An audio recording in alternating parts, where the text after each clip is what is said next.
All right, I'm going to evaluate this H&R Pardner 20 gauge today. So it's a H&R by New England Firearms.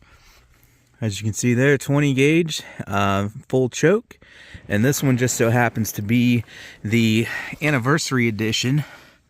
I have the barrel length put up in the video here for you because I can't remember what the length of it is at this exact moment. We're going to do some 7.5 Birdshot there.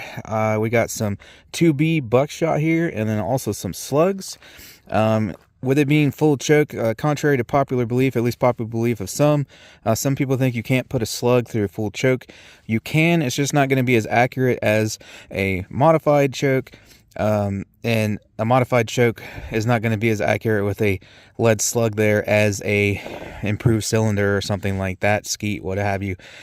So it will squish them a little bit, but as long as it's the standard Foster type slugs here, hollow lead, you'll be just fine shooting slugs out of it. So as I said, accuracy won't be fantastic out of that full choke with those slugs, but you should still be able to get out the 40 or 50 yards accurately. I plan to do that in this video. We'll go down to the rifle range and see what kind of groups we can print with the slugs. Keeping in mind that this is only just a bead sight. I'll show you guys all that in a second. But I actually did a video last year or 2 years ago. I'll put a link in the description to it, with a 12 gauge with interchangeable choke tubes, and I ran these same slugs actually, but of course it was a 12 gauge through, I think it was improved, it might have been a skeet, improved, modified, and full, to display the differences in accuracy and also show that you can shoot slugs through a full choke. And I also did a little video on the side too where I did the same thing over a chrono to see how much the constriction of each one of those chokes at the end of the barrel slowed the slug down. I'll post a link to both of those in the description of this video if you want to check those out. But I got a half scale silhouette target here. Well, I got a few of them. There's not much else to say as far as a review. It's a single shot hammer fired break barrel 20 gauge there. So you just break her down like that, slide your shell in, close it, pull the hammer back, and you're ready to go. And this is empty, obviously, you guys just saw that. But the trigger on this is actually pretty nice. I do shoot right-handed, so I'm using my left here. But let's see if there's any play in this trigger. Not really any to speak of. And it's not very heavy either, probably about 4.5, 5 pounds. So actually a pretty nice trigger on this little thing. As I said, just bead sight on the front there. It's not going to want to focus on it for me there very good. See if I can line this up and show you guys. So yeah, it's hard to get the camera low enough, but you can see the bead sight on the front there. So just your standard bead sight. And you got your swivels here in case you want to put a strap on or anything like that. But other than that, that's pretty much it. Just a bare bones basic single shot 20 gauge there. So as I was saying, I got this target here, and we'll just do a pattern with this 7.5 shot here. Then we'll do a pattern with the Buckshot and knock some steel over, and then go down to the rifle range and see how she does with the slugs. All right, so just start out doing patterns.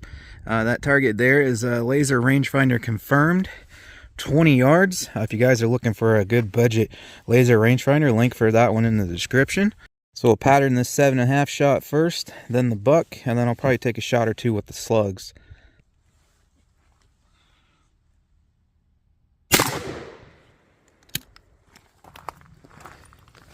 All right, let's go check her out and see what we did up there.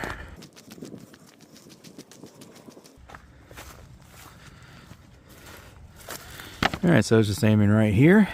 Pretty well covered.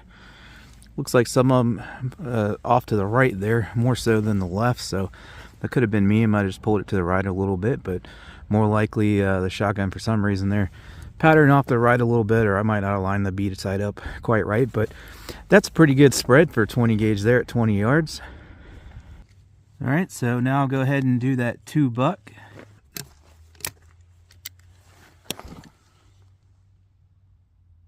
All right, so that one I saw, I definitely pulled it several inches to the right. Probably did that on the first one. It's just because I'm crouching there. That way you guys could see the barrel and the, in the camera there. So yeah, you can see they're pretty much all off to the right side here. So again, I was aiming there, but as I pulled the trigger, I saw that I moved over here, so it actually hit point of aim. So that's probably why that 7.5 shot's off to the right as well. You do have one little one over here. That's your typical flyer out of the Buckshot. You always get one.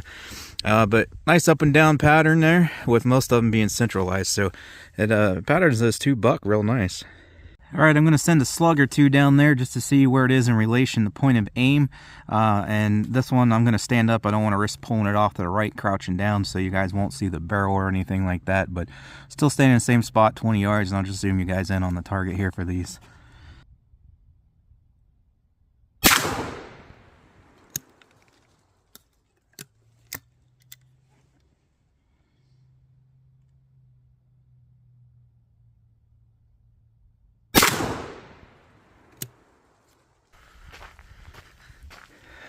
All right, so we'll get a better group off of a bag at the rifle range. I was just standing and pulling the trigger there, but I wanted to make sure it was at least, you know, close proximity to where I was aiming, which it is. I probably pulled that one low a little bit.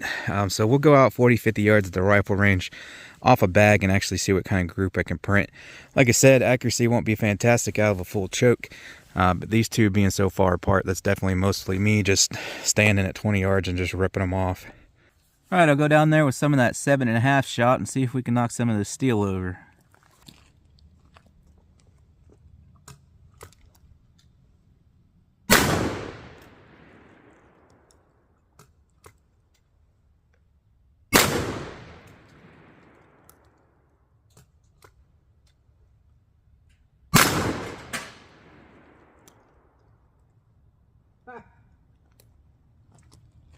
Whoops. I wondered why those were hitting so hard, and I accidentally grabbed the slug. So this time, 7.5 shot.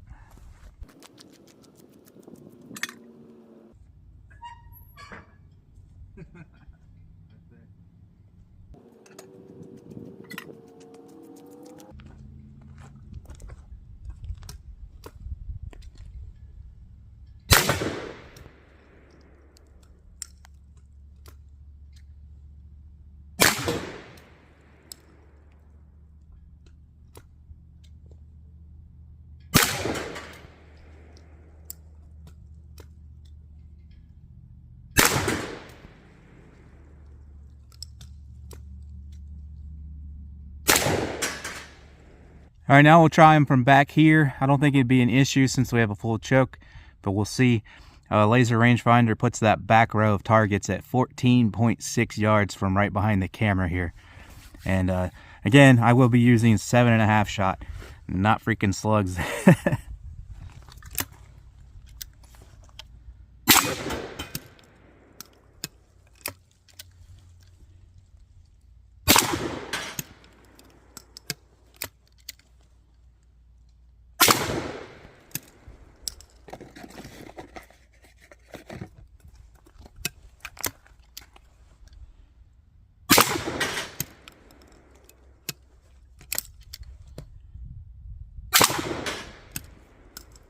That's what I thought. I hit that bowling pin there that didn't go down. I hit it a little high on that first shot, so aimed a little lower there to get more of the pattern on it, and it knocked it over.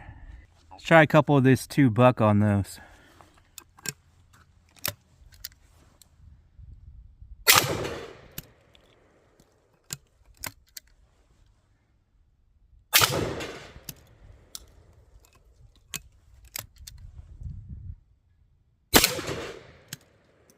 Alright, well that about does it for here, so we'll head down to the rifle range and see what I can do with those slugs.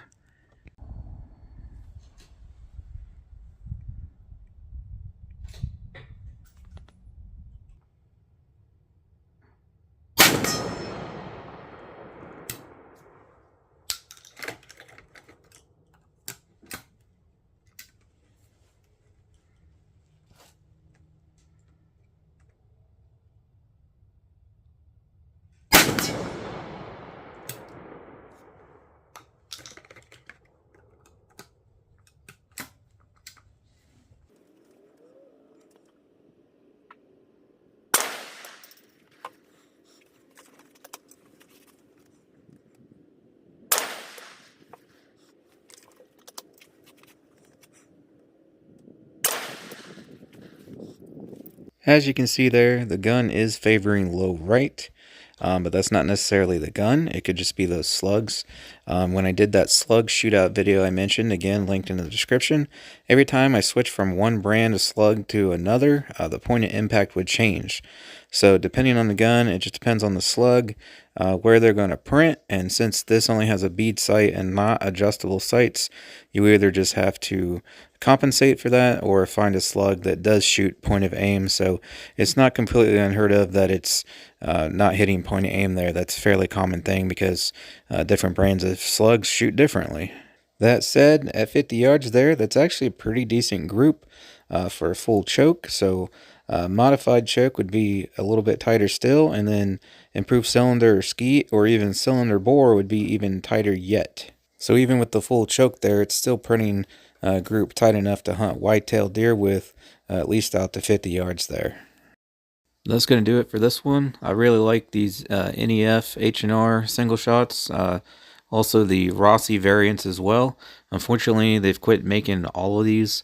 But if you can find you a nice used one in good shape for a good price, as you can see, they're pretty good performers. And that's actually how I acquired this one. I bought this one used for $120 or $125. Don't forget to check out the links in the description if you want to see those videos I mentioned earlier, how the different size chokes affect slug accuracy, as well as how the different size chokes affect velocity, and also any of the products you see me use in the video, they're linked in the description as well. But with that, I want to thank you guys for stopping by and watching. Hope you liked the video, and I hope to catch you on the next one.